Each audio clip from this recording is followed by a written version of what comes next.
Ya.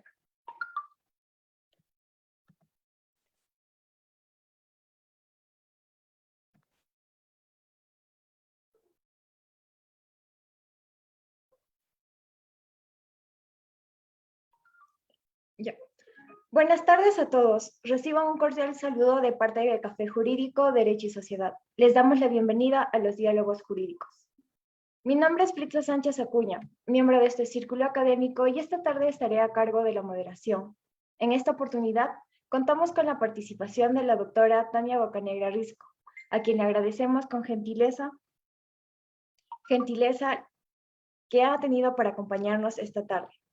La doctora Bocanegra es magíster en Ciencia Política y Gobierno, con mención en Políticas Públicas y Gestión Pública de la Pontificia Universidad Católica del Perú, magíster en Derecho Civil y Comercial de la Universidad Nacional de Trujillo, egresada del programa del doctorado de la Universidad Nacional de Trujillo, especialista en Gestión de Talento Humano por la Universidad de SAM, especialista en Políticas por la Universidad del Pacífico. En esta ocasión, la doctora Bocanegra disertará sobre la tutela de anticipación de los procesos de la familia. Cabe señalar que la dinámica de este diálogo jurídico consiste en 2 etapas, la disertación y la ronda de preguntas. La disertación se realizará por un lapso de 1 hora, mientras tanto, las preguntas en uno de 30 minutos, para lo cual pueden ir dejando las preguntas en la caja de comentarios de esta transmisión, para trasladárselas a la ponente terminada su exposición. Sin más, doy pase a la doctora Bocanegra. Adelante, doctora.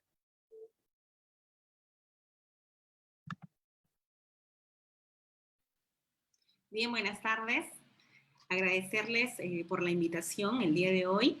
Y bueno, iniciar primero felicitando. El día de hoy se celebra el Día del Abogado. Felicitar a los colegas y qué mejor reconocimiento que justo el día de hoy nos citemos o nos convoquen para seguir capacitándonos, ¿no? Que es algo muy importante. Indistintamente de las fechas, estamos en Semana Santa, que es una semana llena de reflexión.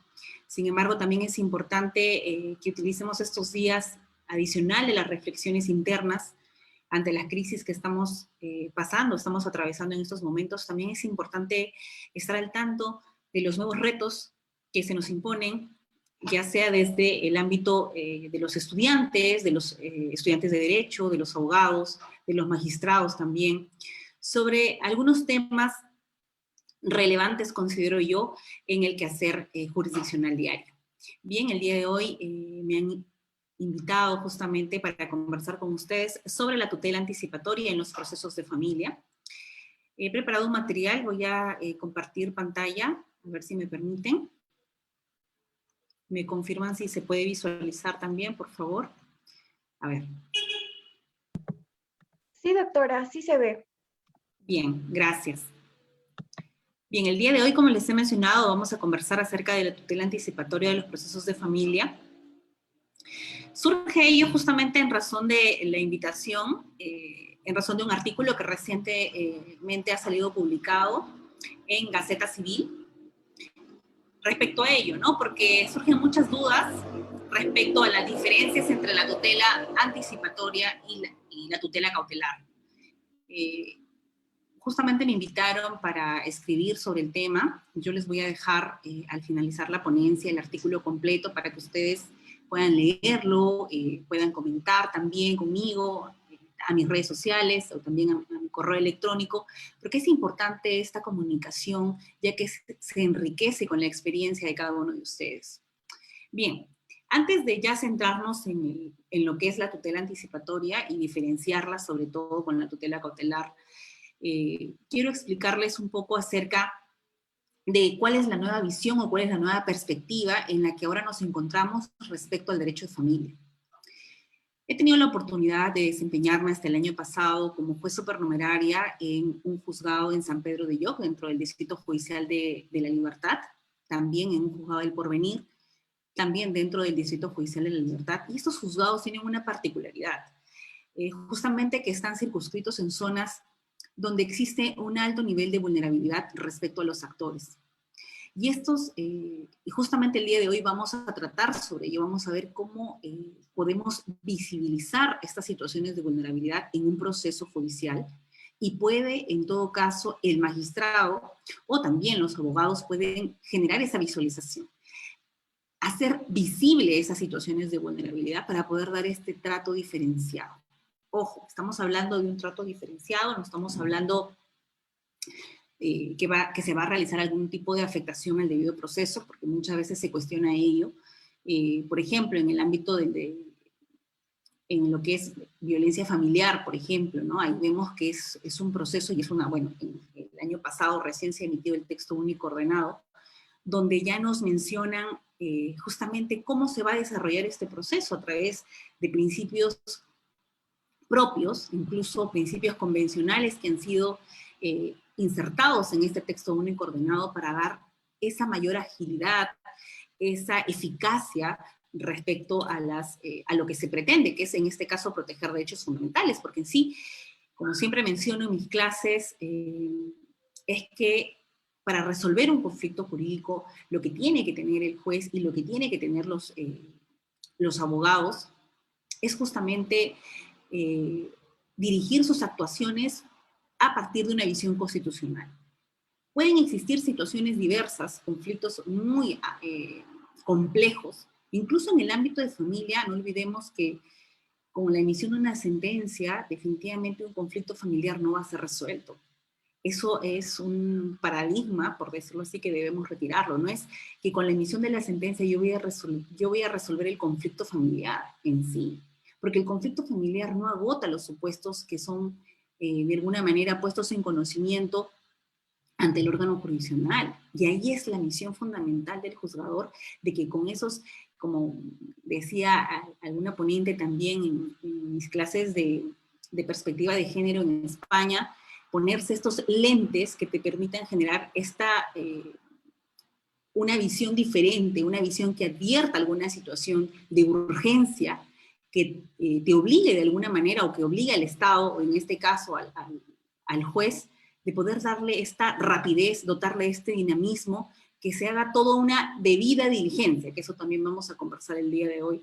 Un principio convencional que ahora se está utilizando mucho en el ámbito de violencia, pero que también nosotros queremos insertarlo en el ámbito de familia. Incluso les voy a mostrar un caso específico intitulado Sentencia en un día, respecto a un caso de tenencia en la que tuve la oportunidad de emitir esa sentencia, y fue publicada en el portal La Ley, una revista virtual importante del país, en el que siempre colocan o de alguna manera suben al campo, a las redes o a su página, en este caso esta revista, sentencias que justamente tienen una trascendencia importante, que son de vital importancia que tengan acceso directo los estudiantes de Derecho y los abogados, para que tengan conocimiento cómo se están desarrollando algunas situaciones respecto al derecho de familia, cómo se van dando, cómo se van resolviendo algunas situaciones de forma más rápida, ya que a los abogados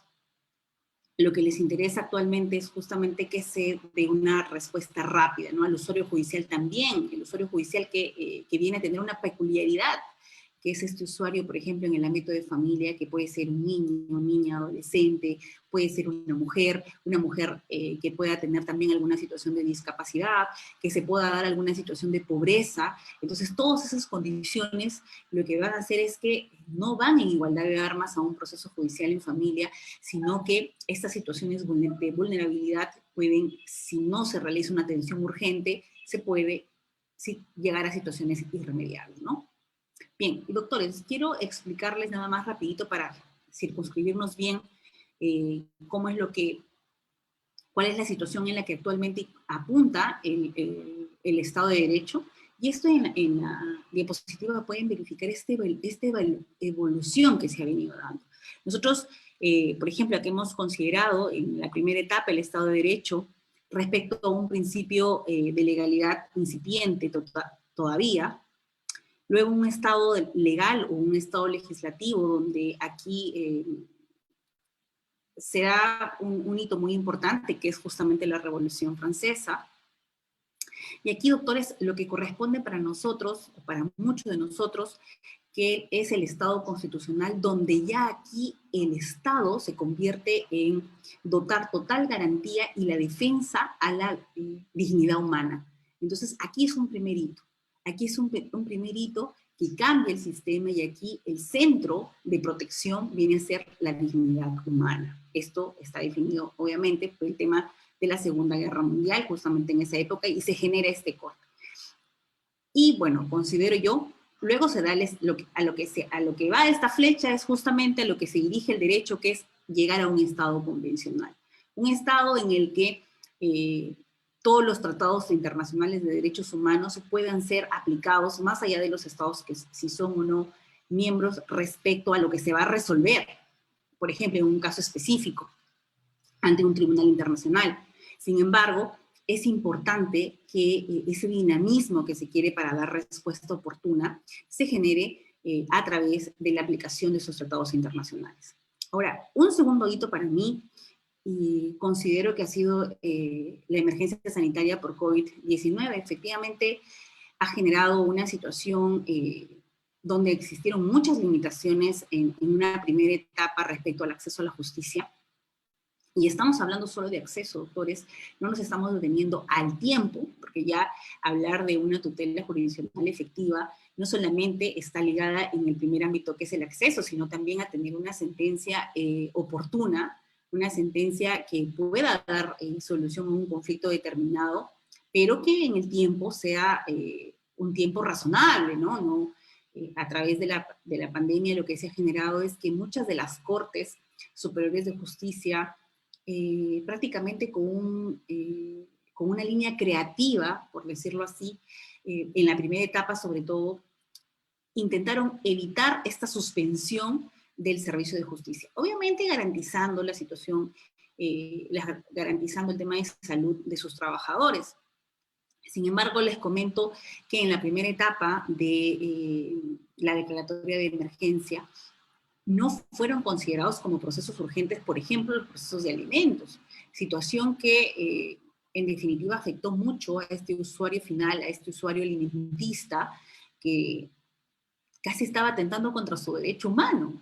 Entonces, existen algunas situaciones que se señalan no hemos estado preparados para una pandemia de tal como la que está sucediendo, con la que estamos atravesando, y una declaratoria de emergencia que se emite a través de una resolución administrativa donde se detalla cuáles son las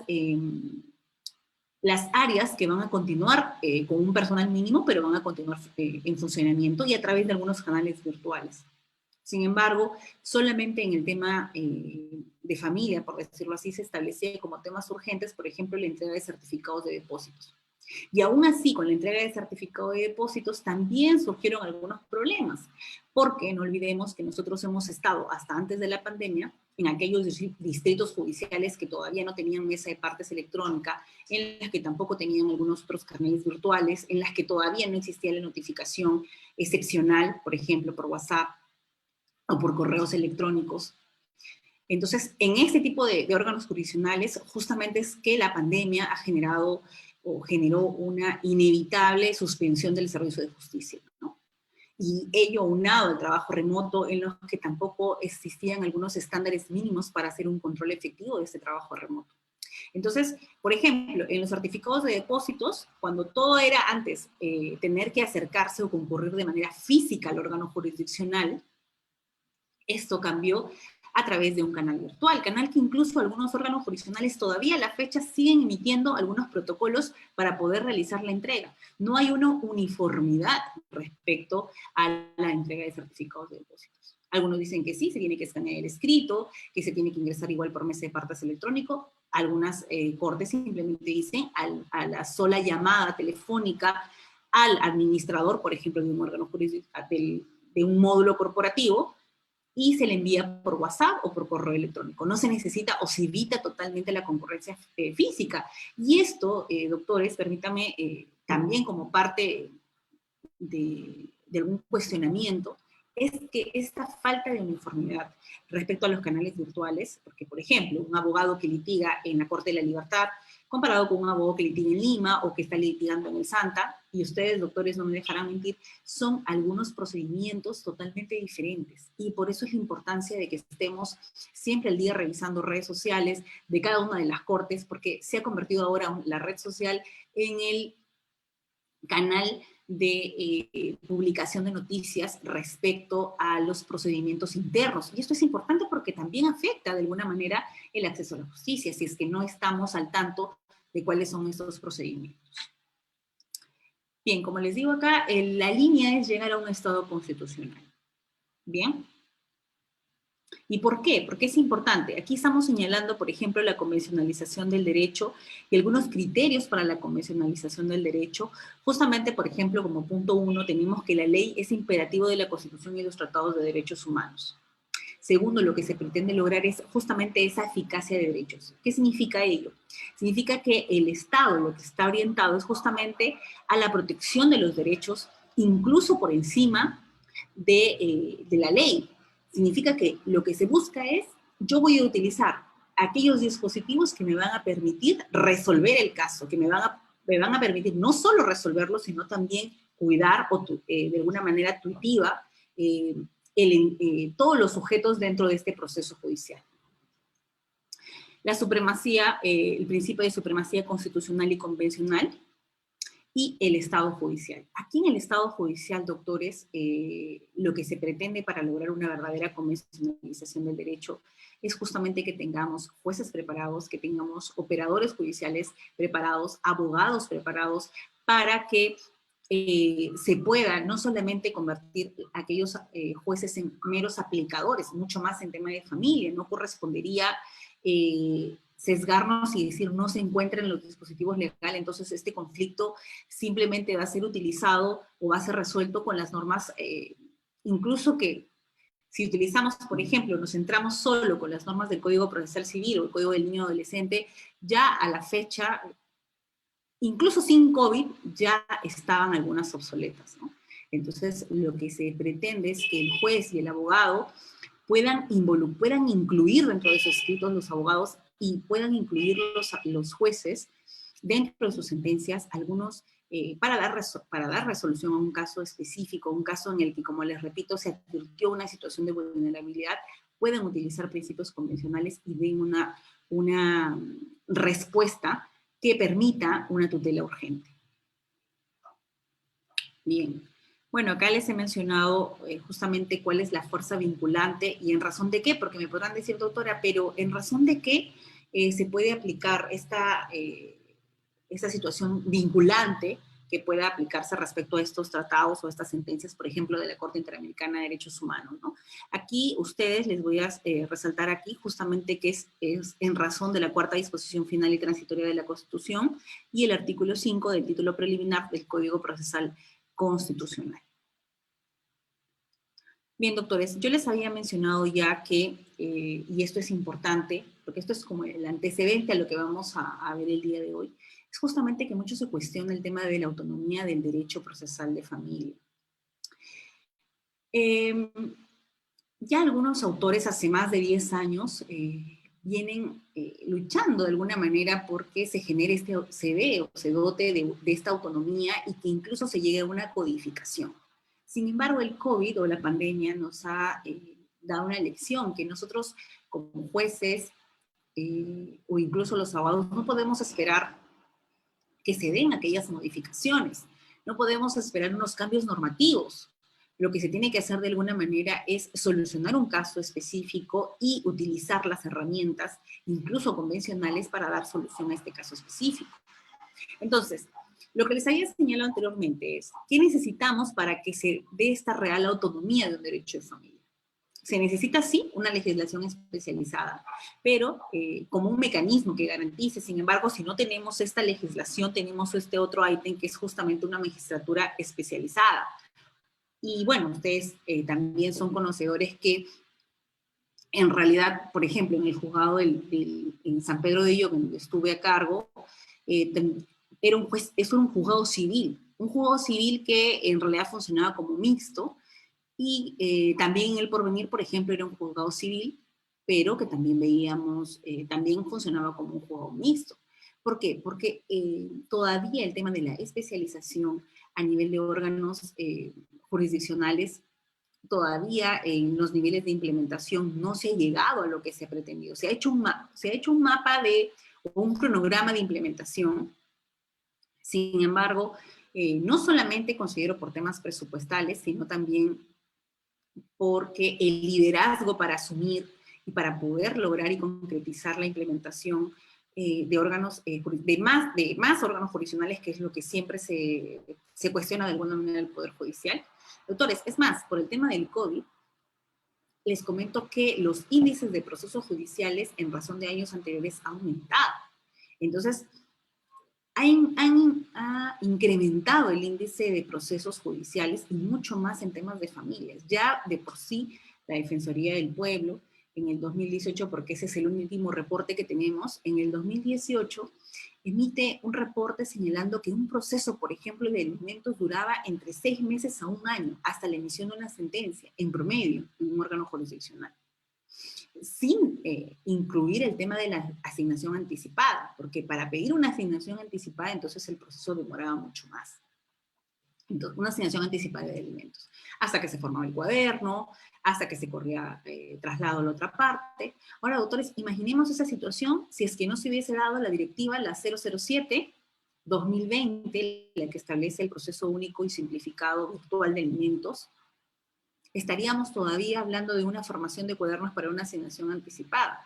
Hoy también les voy a explicar cuál es la finalidad de esta directiva y si en realidad se está aplicando o no en todos los distritos judiciales. O si también algunos magistrados señalan de que ya antes de que se dé esta directiva ya venía siendo aplicada a través de buenas prácticas institucionales que venían realizando algunos órganos jurisdiccionales, y lo que ha hecho esta directiva a través del Consejo Ejecutivo del Poder Judicial es hacer una compilación de ellas y establecer un documento, un instrumento que sea de fácil uso para aquellos jueces que todavía no se animaban a flexibilizar algunas normas procesales o que no se animaban todavía a generar esa visibilidad de situaciones de urgencia. Entonces, se emite estas directivas. Y déjame comentarles algo también, que a partir del último año, el Consejo Ejecutivo del Poder Judicial, a través del PPR y Familia, el programa por presupuesto, el programa por resultados, perdón, este programa presupuestal ha generado mucho de alguna manera, por su actuar dinámico, ha sido cuestionado en algunas oportunidades por algunos abogados y por algunos, incluso gente dentro de la judicatura, porque señalan que, o se cuestionan cómo los instrumentos administrativos o documentos de gestión o documentos administrativos pueden incidir directamente en los desarrollos procesales de algún tipo de determinadas materias, como por ejemplo en este caso respecto al tema de familia y el tema de violencia. Entonces, por ejemplo, con la emisión de la 0010-2020, la 007-2020, muchos cuestionaban el tema de que estaría entrando en conflicto con el principio de legalidad. Sin embargo, por ejemplo, hay algunas corrientes de autores, yo también tuve la oportunidad de escribir sobre esta directiva, y cuestionar y dar respuesta de alguna manera si es que existe un conflicto con el principio de legalidad o no. Y bueno, en mi artículo publicado en Gaceta Jurídica también el año pasado, en septiembre del año pasado, señalo que no existe ningún conflicto, porque lo que se establece en la ley son plazos máximos. Y lo que establece la directiva es que tú mantienes el plazo máximo, pero te da un instrumento al juez de poder resolverlo en menos plazo, pero siempre garantizando el debido proceso. También otra cosa, por ejemplo, que se establece son las notificaciones excepcionales. Y ustedes dirán, doctora, pero ahora después del COVID, ya están llegando todos esos tipos de procesos en apelación. Y en apelaciones, por ejemplo, están cuestionando el tema de los plazos, que es la suspensión de plazos. En otros órganos jurisdiccionales no estuvo claro, por ejemplo, el tema de la suspensión de plazos por el tiempo de pandemia, entre las declaratorias de emergencia que se vinieron dando, y todo eso, doctores, está generando una gran carga procesal, en todas las áreas, no solamente en familia, en penal también, en laboral, por el tema de los plazos, porque la idea era saber a partir de qué fecha estamos contabilizando el plazo para la contestación de la demanda. Ahora, doctora, ¿será válida aquella notificación por WhatsApp que me enviaron el día domingo en la noche, por ejemplo, a mi celular? ¿Se podía convalidar un acto de notificación? ¿Qué pasa si yo no respondí y el juez continuó? ¿Se tratan las mismas reglas como en los procesos de violencia familiar? Entonces, doctores, nos quedamos todos en una penumbra respecto al tema de la notificación. Y eso, como les digo, incluso está llenando los órganos jurisdiccionales actualmente por situaciones de plazos para notificación. Pero, doctores, es sencillo. Miren, las directivas que se vinieron emitiendo en su mismo desarrollo, porque han sido varias directivas, ha sido la 007 referida al proceso virtual de alimentos, ha sido la 010-2020 que se emitió luego. La 10 establecía todos los procesos, pero a nivel de juzgados de familia, o juzgados mixtos también. Y también señalaba la virtualidad de los procesos. Entonces, también se emitió la 013 respecto a la desprotección, y algunas situaciones que lo que hacían era adecuarse al nuevo tema de la virtualidad. Entonces, lo que estaban haciendo no era modificar normas procesales específicas, sino lo que se estaba haciendo es generar instrumentos para dinamizar. E incluso este paquete de directivas que emite, y les doy un consejo, ustedes pueden visualizarlas, ustedes ingresen a la página del Poder Judicial y van a ir al PPR de familia, incluso en su Facebook, doctores, están colgados todas las directivas y todo su plan de gestión respecto al año anterior y a este año, ¿no? Entonces, es importante que nosotros como abogados revisemos estas páginas porque ellos se encargan justamente de hacer esta dinamización y que a ustedes como abogados les puede servir, porque ustedes pueden señalar que un órgano jurisdiccional determinado no le están aplicando y que si bien es cierto, la misma directiva dice que estaría sujeta de alguna manera a la implementación de la mesa de partes electrónica, doctores, ahora ya no podemos decir simplemente yo no lo aplico porque no hay la mesa de partes electrónica. El juez tiene que recoger esos principios generadores de esa directiva. Y esas 3 directivas que se han emitido el año pasado han sido directivas que ya mencionan principios, incluso, como les digo, convencionales. Un principio que el día de hoy vamos a tratar en detalle, por ejemplo, es el principio de debida diligencia. ¿Por qué? ¿Por qué vamos a tratar este principio de diligencia? Porque este está tan relacionado justamente con esta tutela de urgencia. Doctores, porque ya les anticipo, el tema de las medidas cautelares en los procesos de familia, si bien es cierto, son instrumentos o herramientas importantes, doctores, seamos reales, seamos conscientes. Si ya de por sí nuestro proceso judicial, bueno, más aún en tiempo de COVID, tiene una duración tan larga, porque se dan las directivas para agilizar. Sí, es verdad, en algunos casos, por ejemplo, en los procesos de familia, con mi auto admisorio en el que yo de frente en el auto admisorio señalo la asignación anticipada de alimentos, señalo la fijación de fecha para audiencia, determino la notificación excepcional, por ejemplo. Entonces, obviamente estoy concentrando actos, estoy acortando de alguna manera los tiempos de demora en el desarrollo del proceso. Sin embargo, doctores, igual, ese tiempo igual es de alguna manera una lucha contra la brecha que está generándose a través del COVID por el tema tecnológico. Sin embargo, igual es un proceso lato. Entonces, ¿cómo hacemos? El juez lo que tiene que hacer es identificar alguna situación que sí amerite una tutela diferenciada, en este caso una tutela de urgencia, y diferenciar con aquel caso de una tutela anticipatoria. Por ejemplo, como les repito, en el tema de las medidas cautelares, doctores, en los procesos de familia muchas veces no funciona. No funciona, no porque el procedimiento no corresponda, procede porque es correcto aplicar esas normas procesales para pedir una medida cautelar.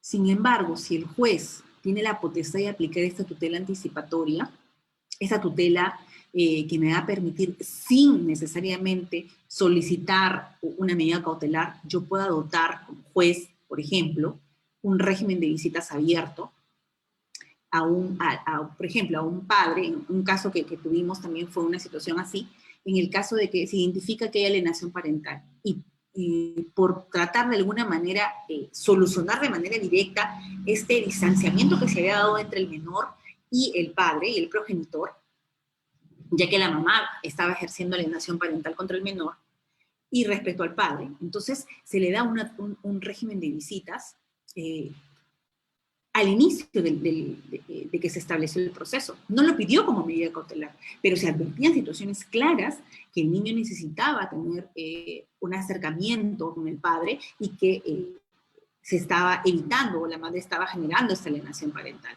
Entonces se dispone. Ahora ustedes me dirán, doctora, pero eso pasa en todos los casos. No, no en todos los casos de tenencia o régimen de visita se van a suscitar, sino se tiene que advertir una situación de urgencia en la que yo, o en la que un magistrado pueda de alguna manera resolver sin necesidad de una medida cautelar de por medio.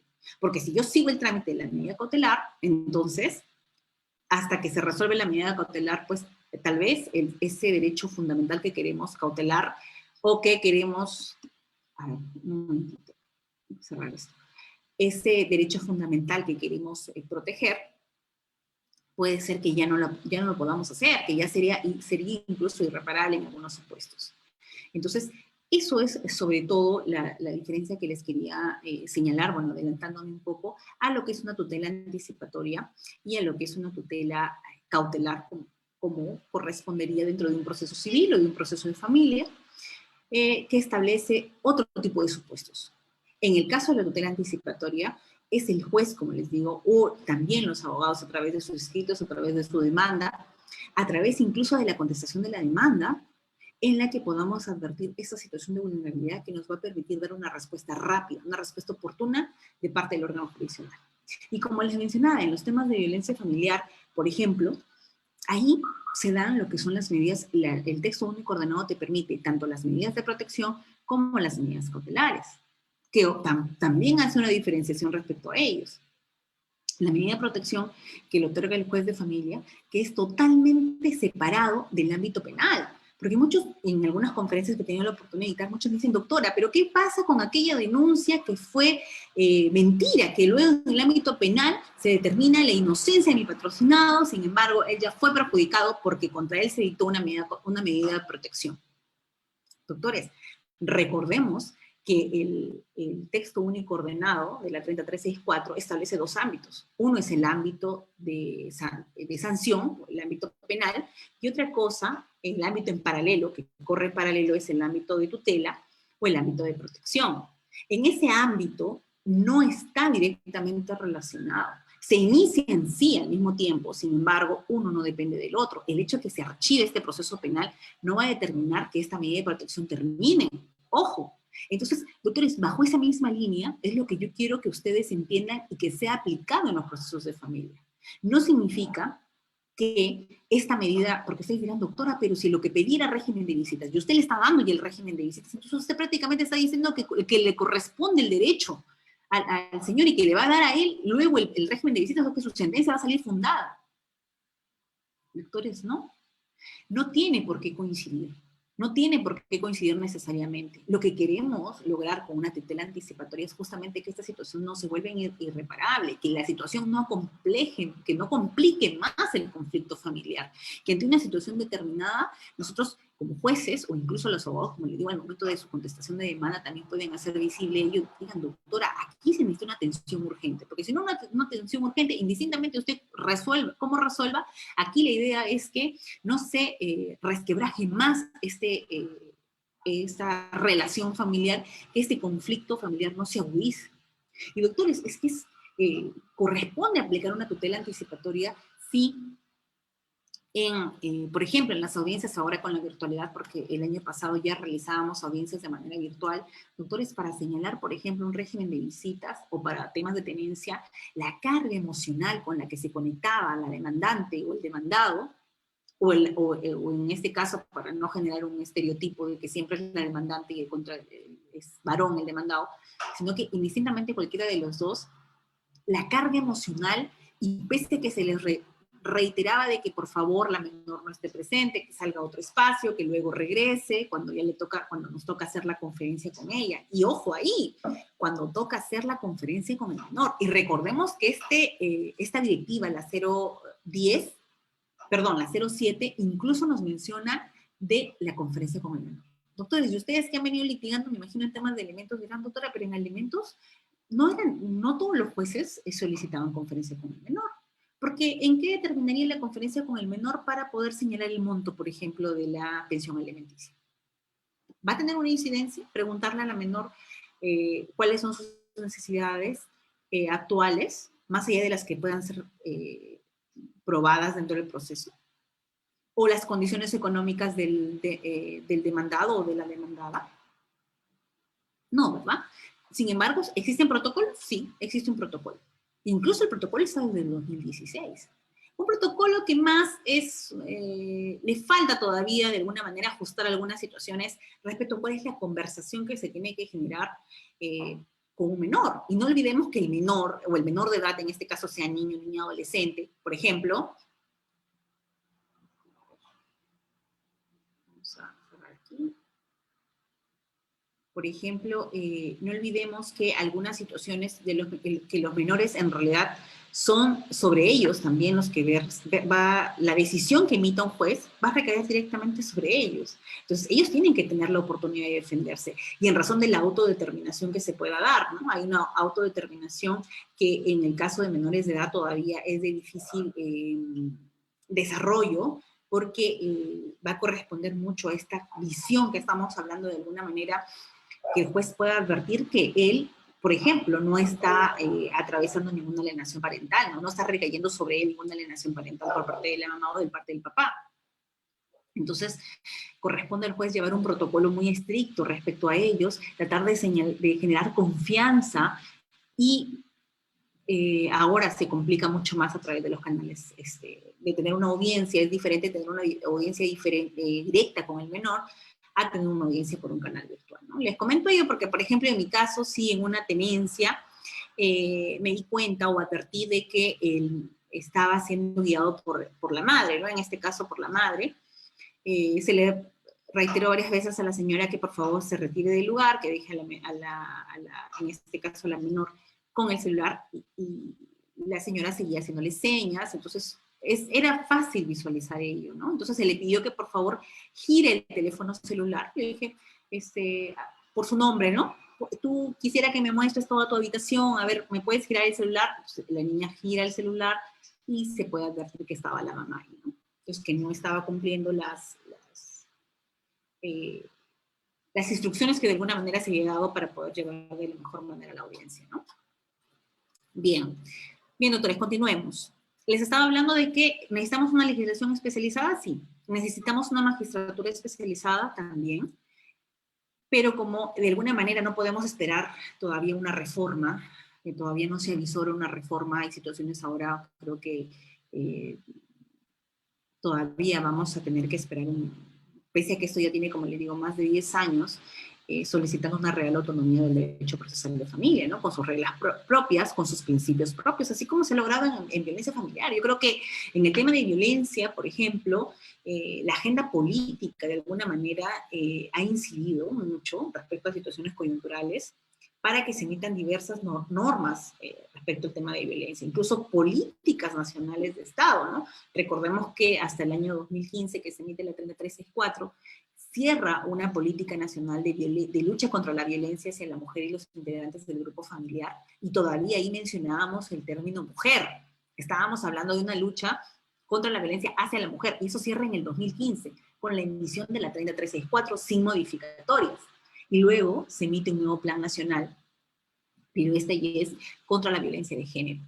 Esta se emite en el 2016, hasta cierra su círculo o cierra su tiempo por decir, de implementación en el 2021. O sea, estamos en este año cerrando nuestro ciclo de la lucha contra la violencia de género. Y obviamente, pues aquí está clarísimo que es un plan nacional mucho más amplio, porque establece la palabra género, y porque no me centro solamente en la mujer por su condición de tal, sino que involucro también a otros sujetos que pueden estar en condiciones de vulnerabilidad. Entonces, es una política, obviamente, que no encaja con la ley que se dio en su primer inicio como producto de un plan diferente. Y es por eso que se emitieron muchas normas, de alguna manera tratando de tratar de una coherencia entre el plan vigente y la norma. Entonces, se ha venido dando hasta que el año pasado, ya con el texto único ordenado, ya podemos encontrar, se mantiene todavía como violencia contra la mujer, pero ya con una perspectiva diferente, ¿no? Incluso en la misma legislación ya hablamos de una perspectiva de género, ya hablamos de una perspectiva de derechos humanos, ya hablamos de una perspectiva incluso, o un enfoque en este caso de interseccionalidad, que también es muy utilizado ahora a nivel, incluso a nivel mundial. Ya no solamente hablamos de género y de derechos humanos, sino también de la interseccionalidad, ¿no? Que es lo que está más en boga. Eso, doctores, lo queremos aplicar a familia. ¿Se puede? Sí se puede. ¿De quién depende? De nosotros. De nosotros en nuestra condición de abogados, en nuestra condición de jueces, en nuestra condición de estudiantes de derecho, en nuestra condición de profesores de derecho. Llevarle este nuevo enfoque, no todo se agota en las normas. Si vamos a seguir resolviendo solamente en razón de los dispositivos vigentes, entonces, doctores, recordemos que la construcción del derecho justamente es perfectible. ¿Por qué? Porque es una construcción humana. El derecho es una construcción humana. Y cuando se creó en un momento determinado, se crea alguna situación o alguna norma, es con una perspectiva específica. Y esa perspectiva va cambiando. No se queda en el tiempo, va cambiando y debe ser adecuada. Ahora, nuestras normas van a ir cambiando con ese dinamismo propio de cómo cambia, por ejemplo, ahora la situación respecto al COVID. No, emitimos directivas, sí, de alguna manera de ayuda para aquellos jueces que todavía tienen algunas limitaciones para poder aplicar estos instrumentos internacionales. Pero no olvidemos que hay otros jueces, y respeto ello, y puedo dar fe que en algunas cortes importantes, como en la Corte Superior de Justicia y la Libertad, existen jueces, por ejemplo, que sin necesidad de directivas ya venían generando o eliminando brechas, ya venían socializando los procesos a través de buenas prácticas, a través de sus resoluciones judiciales. Por ejemplo, les comento el tema del amparo virtual, que justo hoy en la página hoy día va a ser el lanzamiento del libro del amparo virtual del doctor Luis Sáenz. Sin embargo, este libro del doctor Luis Sáenz muestra una experiencia de un juez de la Corte Superior de Justicia y de la Libertad sobre este amparo que se dio ahí. Este amparo que permitió ante una persona que tenía COVID poder establecer este acceso, eliminar esta brecha, porque esta señora no tenía abogado, obviamente, no lo necesitaba tampoco, pero se encontraba en una situación de vulnerabilidad, no solamente por la enfermedad, sino también por la extrema pobreza, estaba en indigencia, y nadie quería hacerse responsable, hasta que un policía generó este despliegue, hizo la comunicación con el órgano jurisdiccional y dijo, necesitamos generar una demanda oralizada. Entonces, todo el órgano, en este caso jurisdiccional y también administrativo, se generó toda una situación para facilitar este acceso. Se aperturó audio y video y se registró la demanda. Se le dio un número de expediente y se procedió a este registro de amparo virtual. Y en ese momento se dieron las medidas correspondientes, ¿no? No se esperó hasta que el proceso termine, obviamente. Ahí sí se dictaron medidas cautelares, medidas de protección urgentes.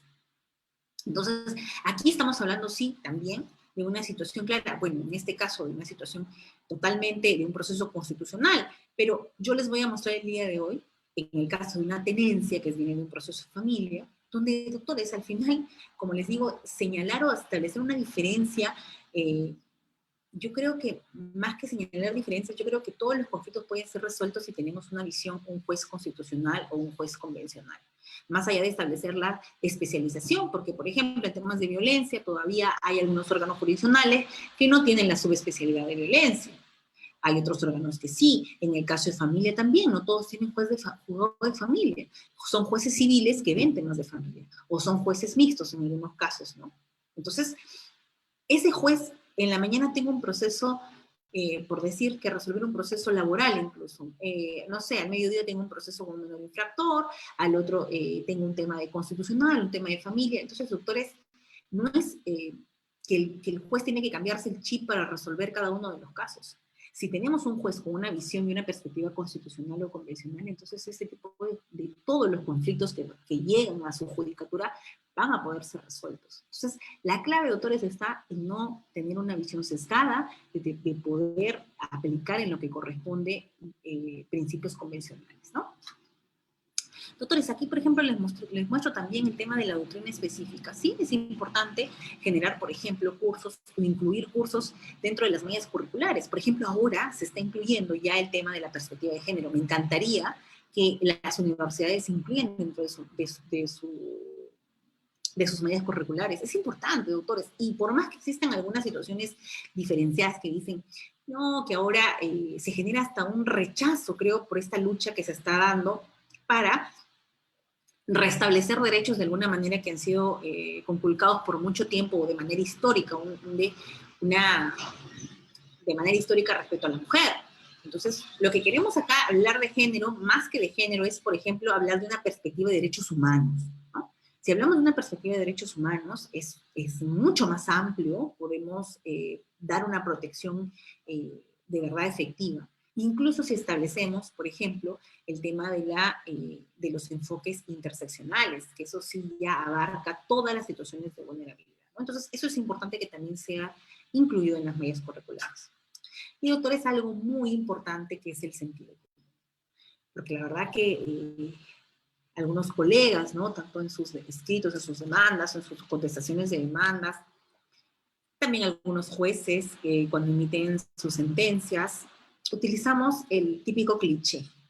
Olvidamos ese sentido humano de que en nosotros está resolver un conflicto, mucho más si está ligado a un conflicto familiar, que tiene tantas peculiaridades que justamente es lo que, al poder advertirlas en su conjunto, se puede tratar de dar alguna solución a este conflicto familiar, ¿no? Se dan los intentos por solucionar ese conflicto familiar, pero al menos no agravarlos, doctores, porque muchas veces con la sentencia lo que se hace es agravar el conflicto familiar en sí y no resolverlo.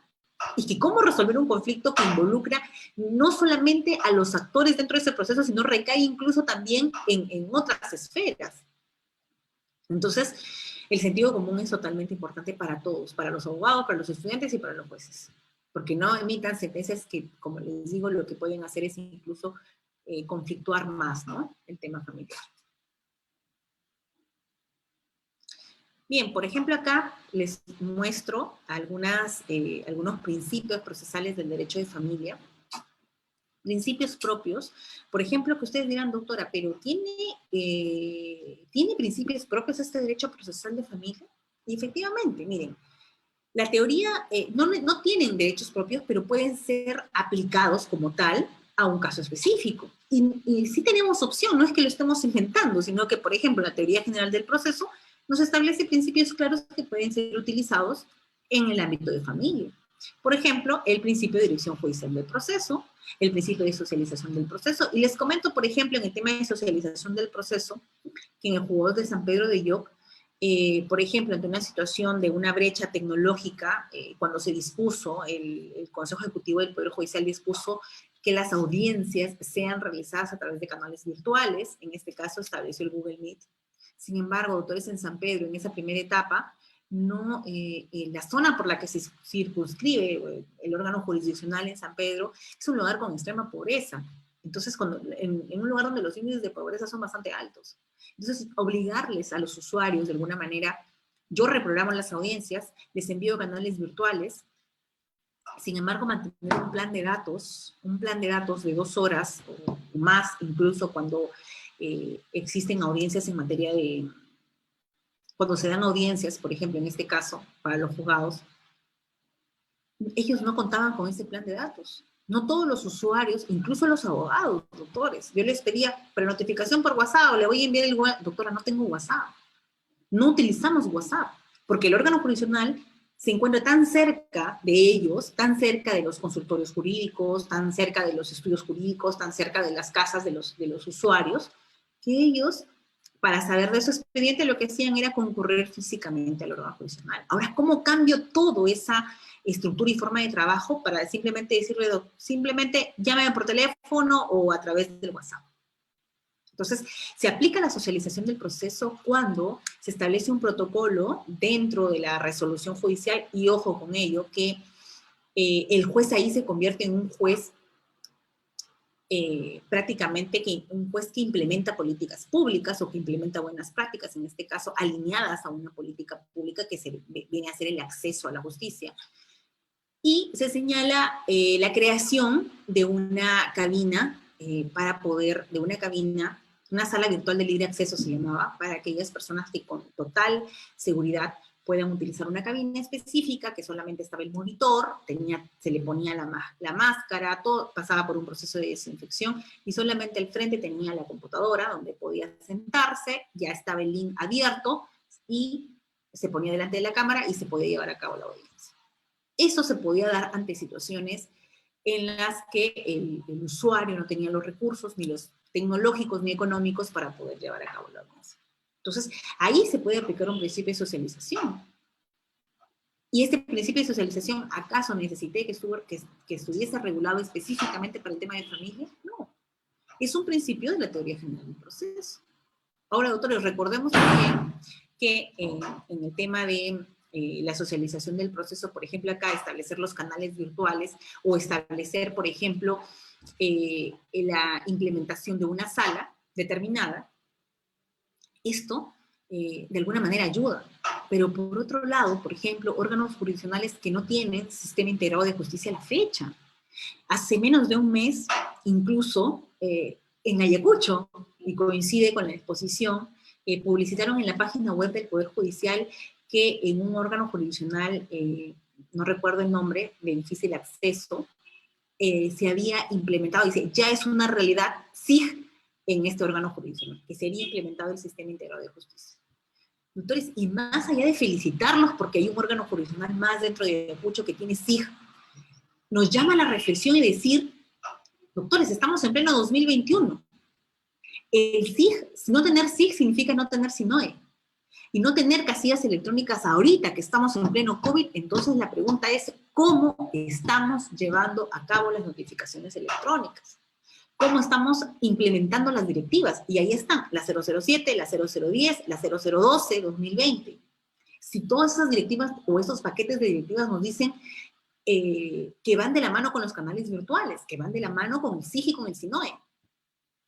Ahora, yo considero que corresponde mucho a los titulares de entidad, ¿no? Y ahí hay que tener claro el tema, ¿no? Que como abogados, porque ustedes dirán, doctoras, pero eso ya es un tema administrativo, ya eso lo maneja el Poder Judicial, son presidentes de cortes, ¿no? Etcétera. Sí, doctores, pero tenemos nuestro colegio de abogados, ¿no? Nuestros representantes del colegio de abogados, que somos nosotros los que los elegimos. Y de alguna manera es lo mismo que se ve hasta a nivel nacional, ¿no? Cuando decimos que algunas estamos de alguna manera no conformes con cómo están manejando los gobiernos locales, los gobiernos regionales y el gobierno nacional. Entonces, sí corresponde, por ejemplo, de que los niveles de implementación respecto al sistema integrado de justicia ahora estén al 100%. No se puede concebir un órgano jurisdiccional sin sistema integrado de justicia. Porque esto va de la mano con el trabajo remoto, va de la mano con la notificación electrónica en el caso de SINOE. Y doctores, no estamos visibilizando en este caso, porque también viene a ser una afectación al abogado que litiga en un órgano jurisdiccional que tiene SIG, SINOE, con el abogado que litiga en un órgano jurisdiccional que no tiene, o en un distrito judicial que no tiene estos recursos. Y que cuando le notifico para su audiencia, por canal, su audiencia que va a ser llevada a través del Google Meet, le tengo que notificar en cédula física, en una cédula manual, elaborada manualmente. Entonces, incluso en la resolución, le obliga a que digite el número, porque no le puedo dar por WhatsApp, no le puedo pasar por WhatsApp porque, como les menciono, en algunas situaciones, por ejemplo, cuando se dispuso la reprogramación de manera inmediata, nosotros no contábamos con las casillas, no contábamos con los números telefónicos, no contábamos, o sea, simplemente sabíamos las direcciones de las partes y le queríamos decir, señor, se va a reprogramar su audiencia. Y se le tenía que copiar el enlace en la resolución, y él tenía que a su vez digitarlo para establecer la conexión. ¿Y cuántos errores se dan a nivel de digitación? ¿Y eso acaso no es una afectación a este acceso a la justicia de alguna manera? ¿No se genera una brecha? ¿No se genera un obstáculo para este acceso? En realidad, se da una política de alguna manera destinada a esta reactivación del servicio de justicia, sin embargo no se emite otra para que me detalle qué podemos hacer con aquellos órganos jurisdiccionales que no tienen igualdad de condiciones con los órganos jurisdiccionales que sí tienen SIG y SINOE. Entonces, doctores, este principio de la socialización es muy importante. Bien, tenemos también el principio de inmediación y oralidad. y en el tema de la inmediación, incluso en algunas veces se cuestionó también de que el tema virtual estaría afectando la inmediación. Y no, doctores, la inmediación se mantiene. Lo que estamos utilizando ahora es un canal diferente para hacer las audiencias. Sin embargo, la inmediación se mantiene. Incluso se habla ahora de una inmediación electrónica. Pero, por ejemplo, en el tema de las inspecciones fuera de, por ejemplo, en el tema de las inspecciones fuera del órgano jurisdiccional, ahí sí hay algunos órganos jurisdiccionales, por ejemplo, que hasta el día de hoy no han llevado a cabo un desalojo, por ejemplo, no han llevado a cabo una visita ocular, no han hecho, ¿por qué? Por el tema sanitario de un lado, en algunos lugares que son extremos, y en otros también porque pese a tener las herramientas, no son jueces que, por ejemplo, en mi caso, sí logramos hacer una visita fuera del juzgado. ¿Y cómo lo hicimos? Miren, doctor, ¿y cómo se hizo? Bien, se señaló un personal que tenga todas las medidas de seguridad, que pueda acompañar, en este caso al perito, para poder hacer la observación de todo lo que se estaba, de la información que se tenía que recoger con una cámara. Y con esa cámara se tenía que establecer a través, igual del Google Meet, se generaba la audiencia a través del Google Meet y se podía visualizar. Ojo, esto era solamente para campo abierto. No nos atrevimos a hacerlo todavía en espacios cerrados por las medidas de seguridad. Pero en campos abiertos, y como en San Pedro existía mucho el tema de, se daban algún tema de prescripciones adquisitivas, por ejemplo, ¿no? De terrenos amplios, entonces sí se podía establecer este canal.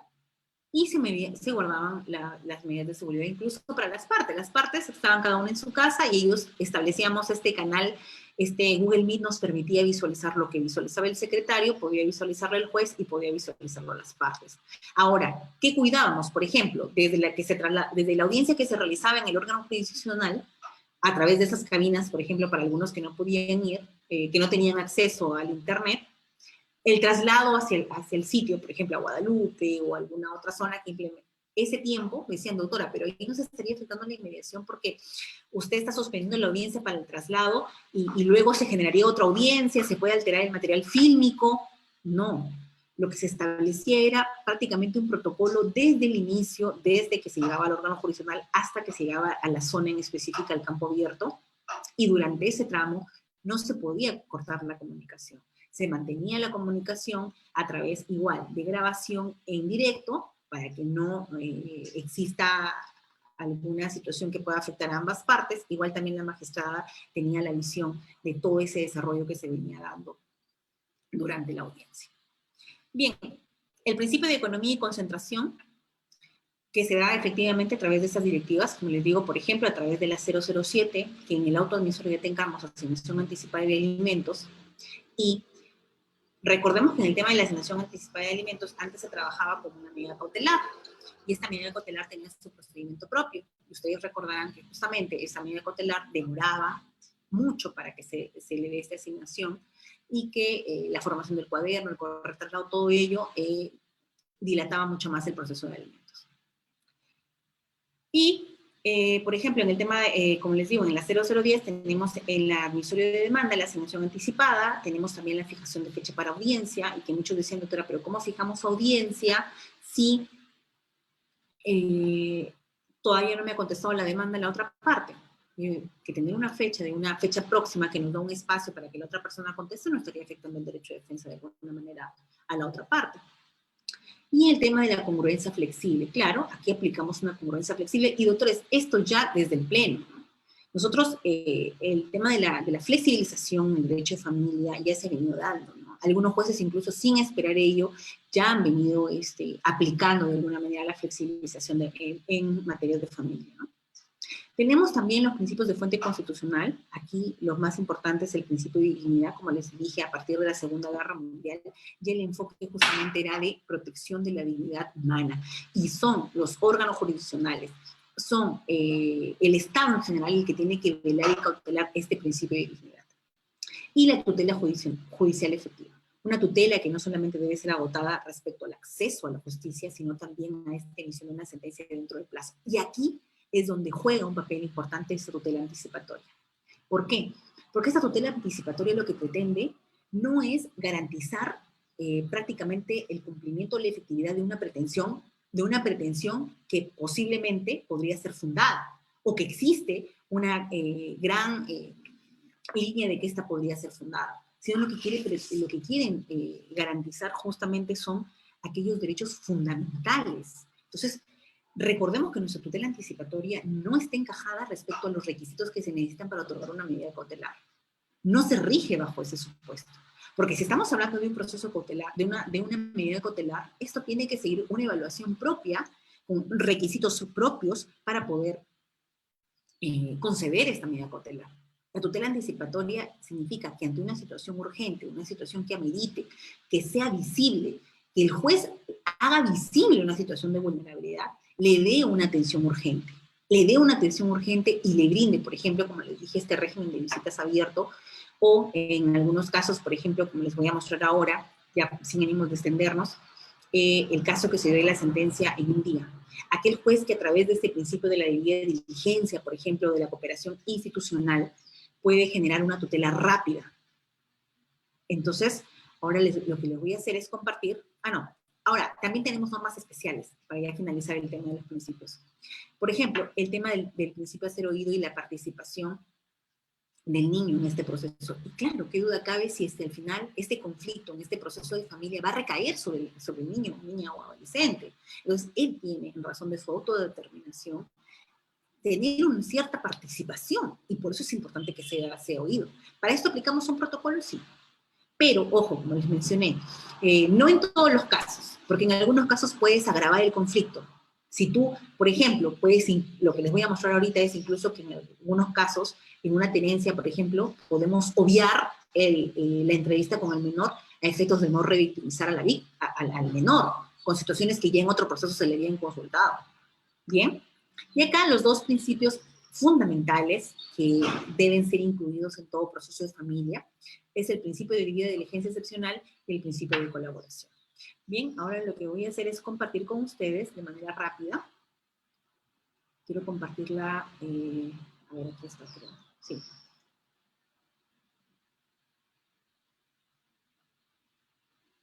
Bien, ustedes pueden poner en el Google, doctores, pueden poner proceso de tenencia. Sí lo logran ver, ¿no? ¿Ven la ley que está publicado? Ángulo legal de la noticia, ¿me confirmas? Sí, doctora, sí se ve. Bien, gracias. Aquí podemos ver, proceso de tenencia resuelto en un solo día. En este caso es un proceso de la Corte Superior de Justicia y la Libertad. El expediente es el 319-2020. Doctores, este proceso se emitió el año pasado, diciembre del año pasado, casi por Navidad. ¿Ya? Vamos a descargarlo.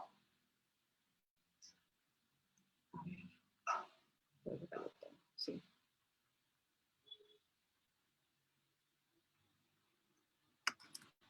Voy a ampliarlo.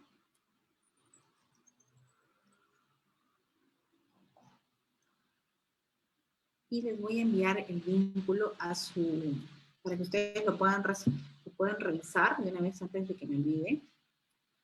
A ver.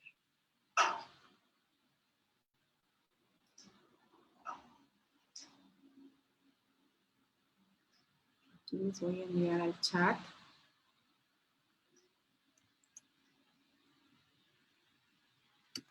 Ahí está. Ahí ustedes le pueden hacer clic y pueden hacer el seguimiento.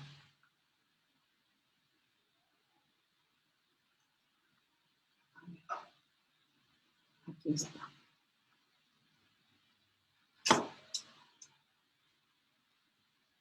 Listo.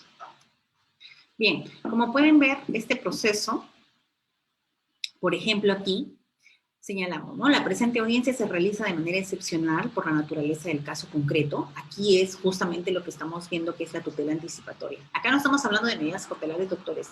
Acá estamos hablando de una situación urgente, necesitamos decisiones urgentes. Entonces, las condiciones de vulnerabilidad que subyacen en las partes procesales, cuya realización fue posible gracias a la cooperación institucional. Esta cooperación es el principio justamente del que estábamos hablando. El principio que se da a través de principios convencionales que están incluso en la norma del texto único ordenado de violencia, pero que lo estamos aplicando a casos de familia. En este caso, la cooperación institucional se dio a nivel interinstitucional e intrainstitucional. Ya les voy a explicar por qué. De todas las entidades que conforman el sistema de administración de justicia. ¿Quiénes intervienen acá? Ministerio Público, Centro de Emergencia Mujer, Colegio de Abogados de la Libertad, juzgados, aparte el juzgado del Porvenir, también el juzgado mixto de Julcán, en aplicación del principio de concentración de actos procesales, principio de unidad, principio de flexibilización de normas procesales en materia de derecho de familia, para lo cual el juez en su condición de director del proceso y como actor con poder de decisión, a través de la emisión de resoluciones judiciales, va a permitir ese despliegue y la suma de esfuerzos de todos los integrantes del sector justicia. Bien, les cuento el caso rapidito. Miren, ¿qué pasa? Una niña, una menor, en este caso, que está, por temas, el nombre está tachado, ¿no? Por temas de guardar la identidad de la menor, ella había sido, su mamá había sido víctima de feminicidio. O sea, ella había sido al final una víctima de violencia y de manera indirecta, una víctima indirecta de violencia. La señora fallece, obviamente, por feminicidio. Quien fue el causante de este feminicidio era su conviviente. Ojo, no el papá de la menor, sino el conviviente. ¿Qué pasa?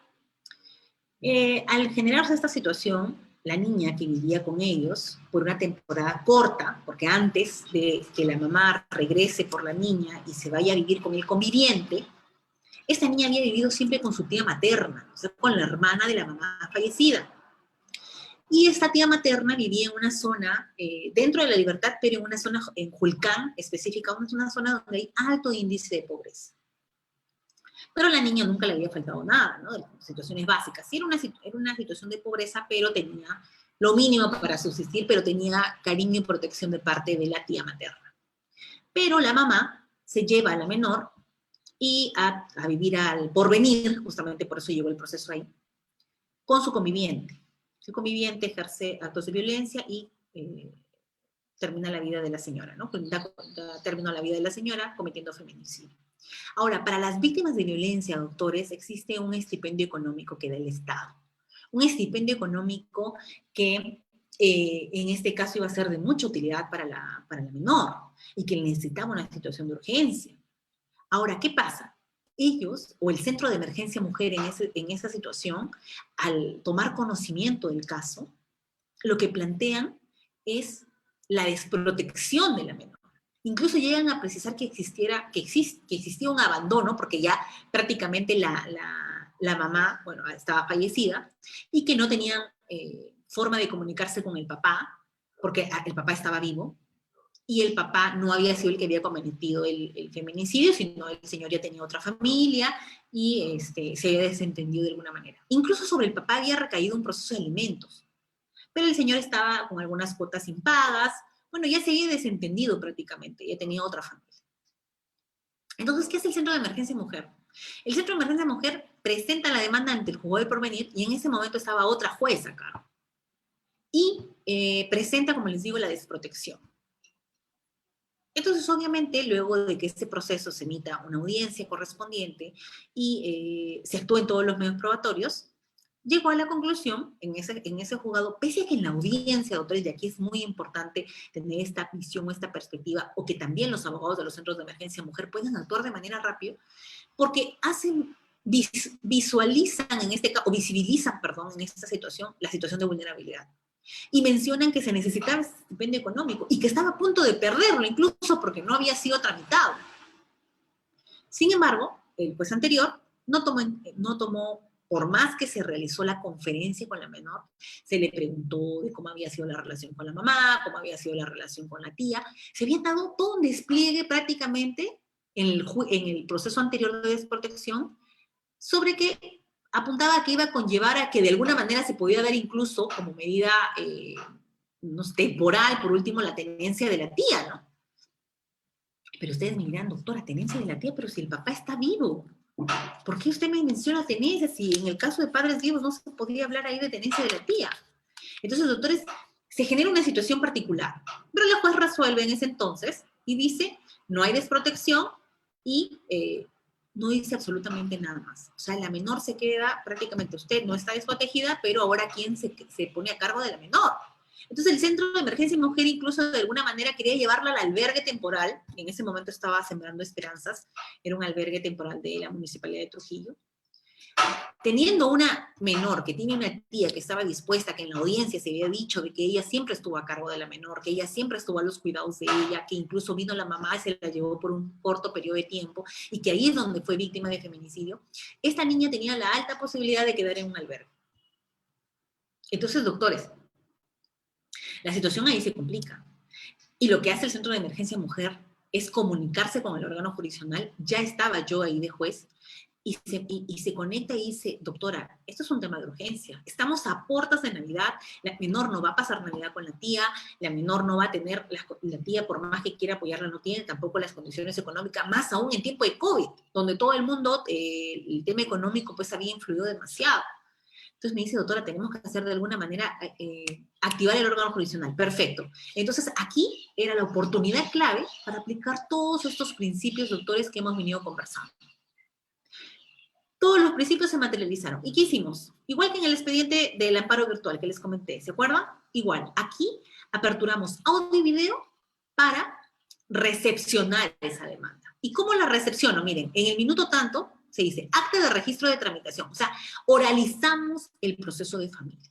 Y claro que se puede oralizar el proceso de familia, y oralizar no es lo mismo, doctores, que utilizar el canal virtual. Hay muchos jueces que están diciendo, nosotros estamos oralizando en familia. ¿Por qué, doctor? ¿Cómo está oralizando el proceso de familia? Doctora, porque nosotros estamos utilizando el Google Meet para las audiencias. Doctores, eso no es oralizar.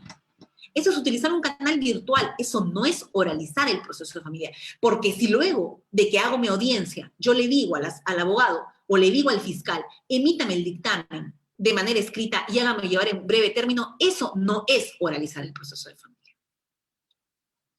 Si estamos trabajando de manera conjunta con los fiscales, doctores, ¿cuál sería el inconveniente que en el mismo proceso, en la misma audiencia, si el fiscal ha llevado a cabo el proceso desde el inicio, el fiscal ha venido estudiando el expediente, el juez ha venido estudiando el expediente en la audiencia, los abogados también están al tanto de todo lo que sucede en ese proceso, es ahí en esa audiencia donde a efectos de dinamizar, de concentrar, de aplicar el principio de economía y todos los demás principios que venimos estudiando y que muchas veces son solamente líricos, le diga yo, como en este caso, señor fiscal, oralice su dictamen.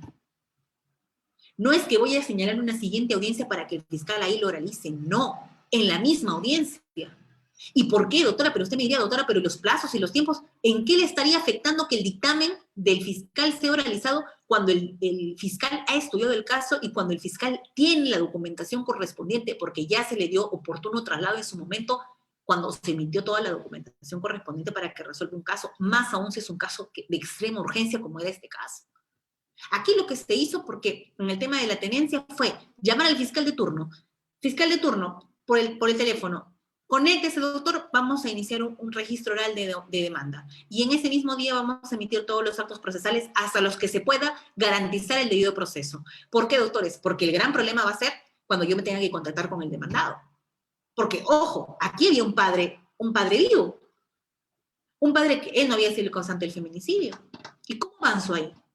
Le digo, le dejé un WhatsApp, no me contestó y convalido mi acto de notificación. Eso me lo van a tirar abajo en la apelación. Claro. Entonces, ¿qué se hizo aquí, doctores? Miren, vamos a ver, rapidito nomás. Se formuló la demanda oralizada. Bien, apertura de video, identificación de las partes.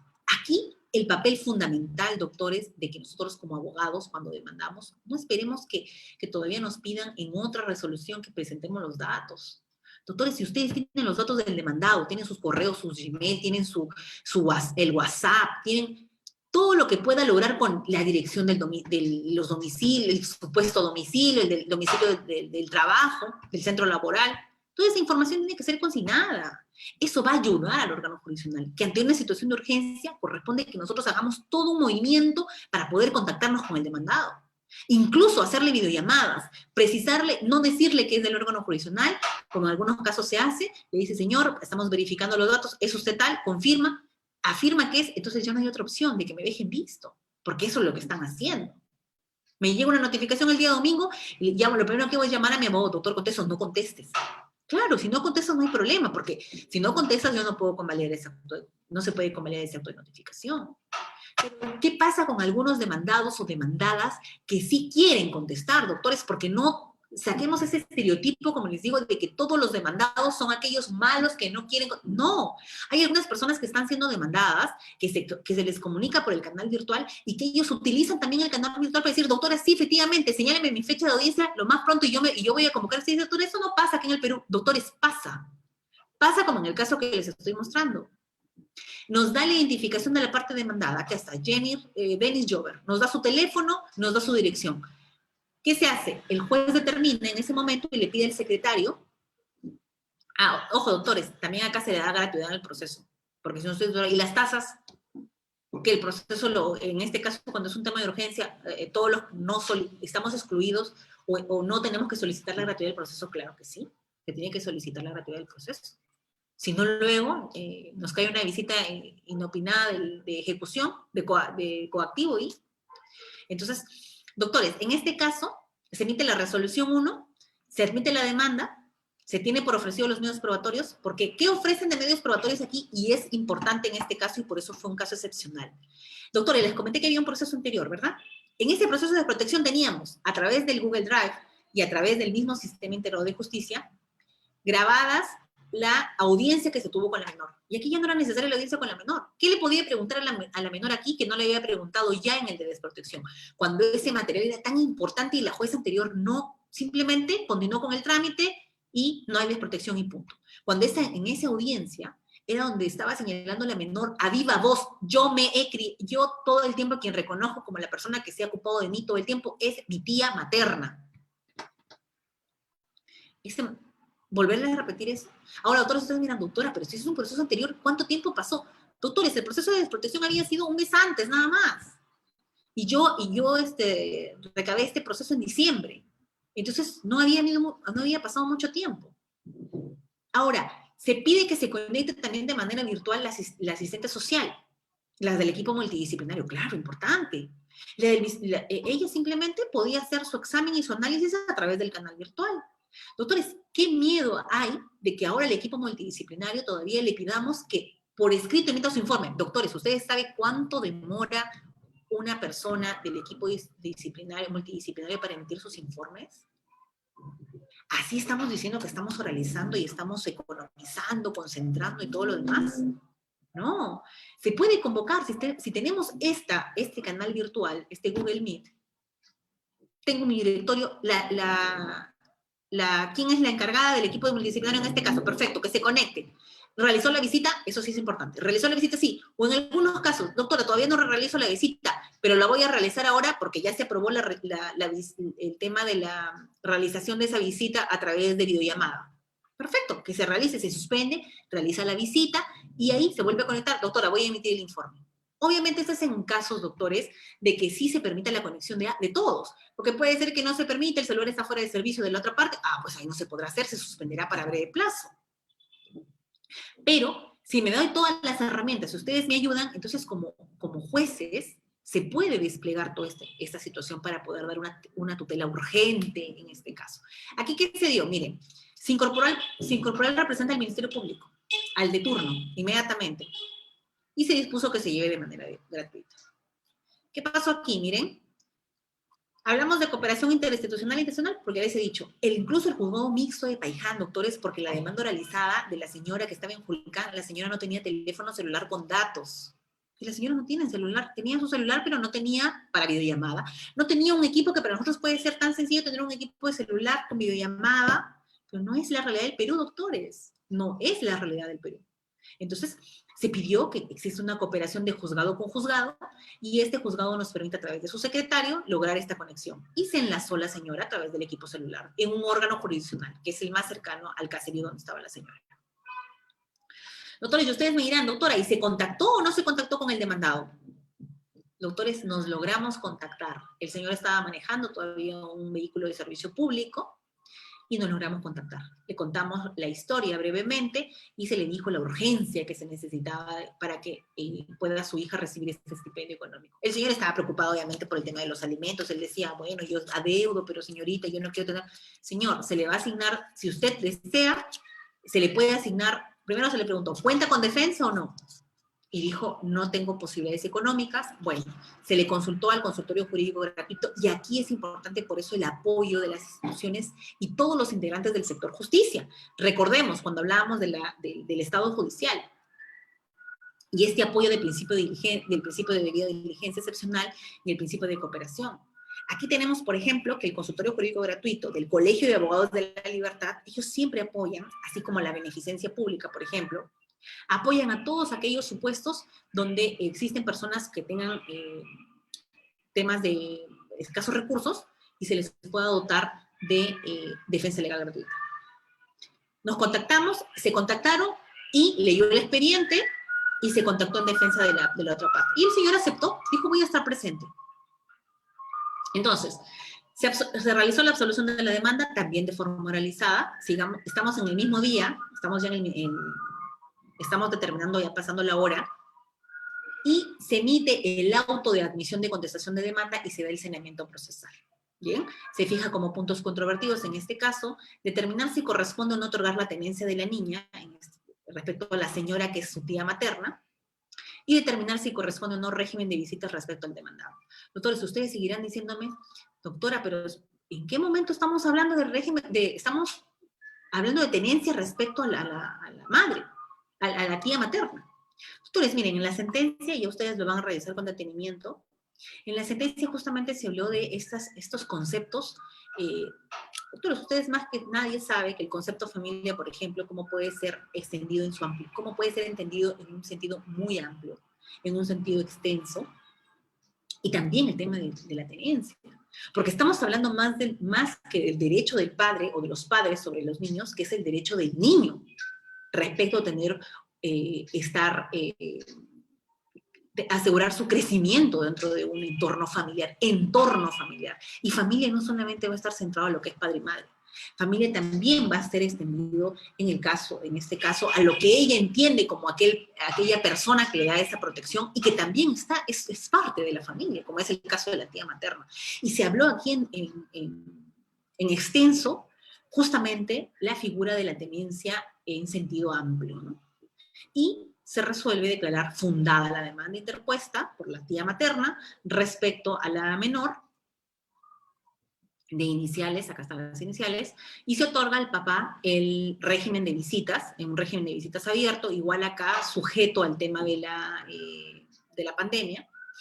Y lo más importante aquí, doctores, es que cuando se leyó el fallo, la parte demandante se encontró conforme, la parte demandada se encontró conforme, el representante del Ministerio Público se encontró conforme, por lo que procedimos a emitir el auto de consentimiento y archivo del proceso. Bien, este proceso terminó a las 2 de la tarde con 22 horas. Entonces, doctores, aquí tenemos una situación clara. Bien, creo que no les estaba compartiendo, yo estaba mostrándoles la sentencia. Bien, esta, como les había mostrado, esta es la sentencia que he estado comentando, en lo que se ha podido materializar todos esos principios que les he venido señalando. Bien, quedo a su disposición si tuviesen alguna pregunta para poder absolverla. Gracias.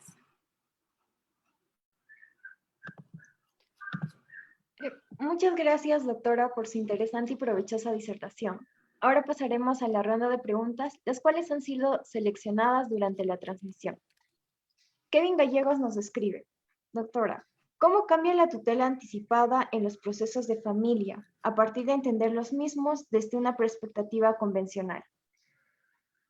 Bien, justamente como les había señalado en la exposición, para el juez hablar de una tutela anticipatoria, en este caso, anticipada, como señala él, solo puede darse siempre y cuando el juez tenga una visión totalmente constitucional y convencional. ¿Por qué? Porque los principios que va a utilizar para poder visibilizar estas situaciones, como les había mencionado, de vulnerabilidad, es que eso no lo vamos a encontrar en ningún dispositivo. Más aún, si no tenemos una codificación autónoma respecto al derecho procesal de familia, por ejemplo. Entonces, ¿cómo el juez va a tomar una herramienta codificada si no la tiene?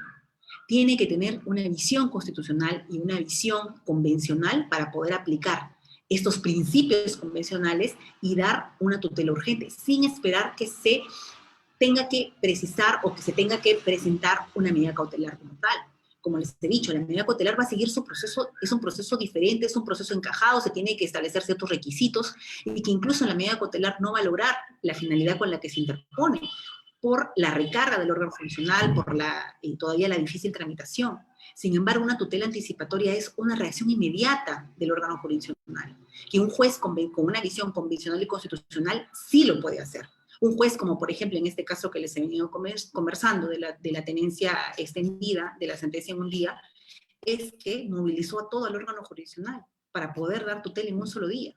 O por ejemplo, en el caso en el caso del régimen de visitas, como les digo, ante una situación de alienación parental, se puede otorgar una tenencia de manera inmediata, pero como tutela. No significa que esto va a coincidir con el fallo del proceso.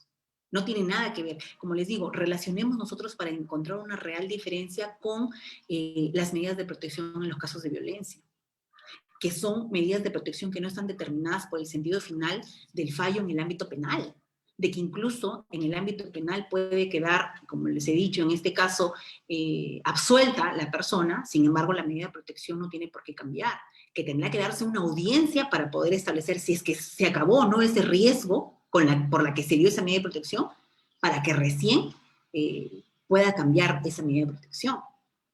Entonces, no existe esa vinculación, no existe esa dependencia. Entonces, lo que queremos acá también con la tutela anticipatoria en temas de familia es igual. No significa que es asegurar un fallo, no es asegurar la pretensión que tiene una alta probabilidad de ser fundada, sino lo que queremos acá es garantizar un derecho fundamental. Más aún si estamos hablando de un integrante de la familia, en su sentido amplio. Bien, gracias. Muchas gracias, doctora. La siguiente pregunta es, ¿cuándo puede suspenderse la tendencia del menor de edad y qué requisitos existen para ello? La tenencia, en este caso, por ejemplo, como les he mencionado en el caso que hemos tenido aquí, por ejemplo, aquí lo que se cuestionaba era que respecto a la tenencia, porque no era ejercido en este caso porque teníamos un padre vivo, ¿no? Entonces, los cuestionamientos más apuntaron respecto a la titularidad de si la tía materna podía o no ejercer o solicitar una tenencia.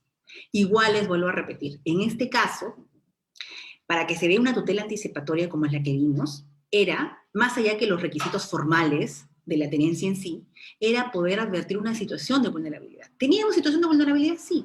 Teníamos una persona que estaba, en el caso de una menor que había sido víctima de violencia, ¿qué más situación de vulnerabilidad que ella? Teníamos el caso de la tía materna, que tenía un contacto directo con la menor, que estaba responsable de ella, pero que se encontraba en una situación de pobreza y que no podía acceder al órgano jurisdiccional para interponer una demanda. Entonces, y teníamos también, de alguna manera, no teníamos en este caso una pensión de alimentos fija, que un padre que cumpla esa pensión de alimentos, por lo que esas situaciones, la situación de pobreza, la situación generacional, la involucraba o la establecía dentro de una condición de vulnerabilidad. Y por eso es que se le dio la atención urgente. O sea, en este caso de tenencia se da más allá, como les digo, de los requisitos propios de la tenencia, de una tenencia no singular, como en este caso. Si yo me hubiera centrado por estos requisitos, obviamente no estaba encajado. Pero ya en Lima Sur, por ejemplo, se había dado ya una sentencia sobre una tenencia, el caso de los abuelos.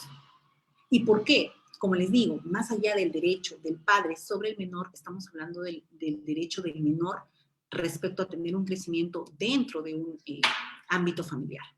Bien, gracias.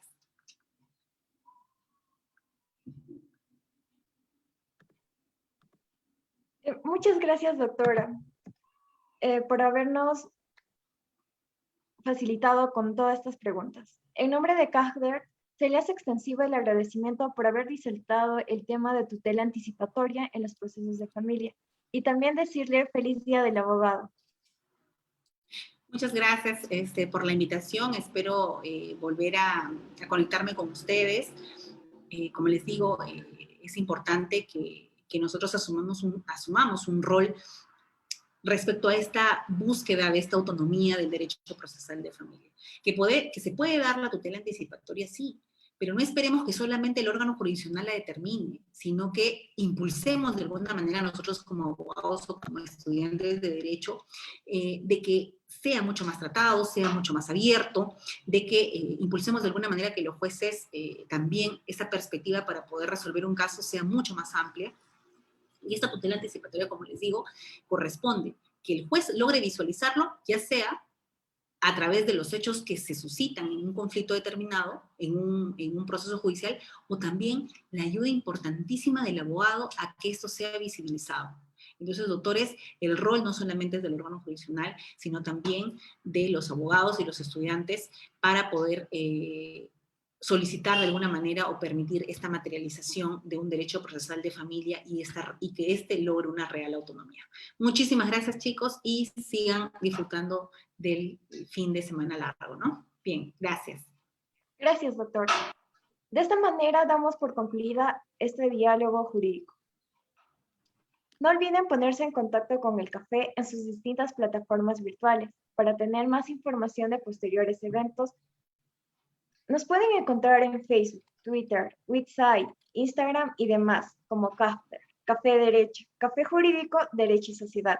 Asimismo, invitarlos a que sigan participando en los próximos diálogos jurídicos. Esto fue Café Jurídico, Derecho y Sociedad, acercando el derecho a la sociedad. Buenas tardes.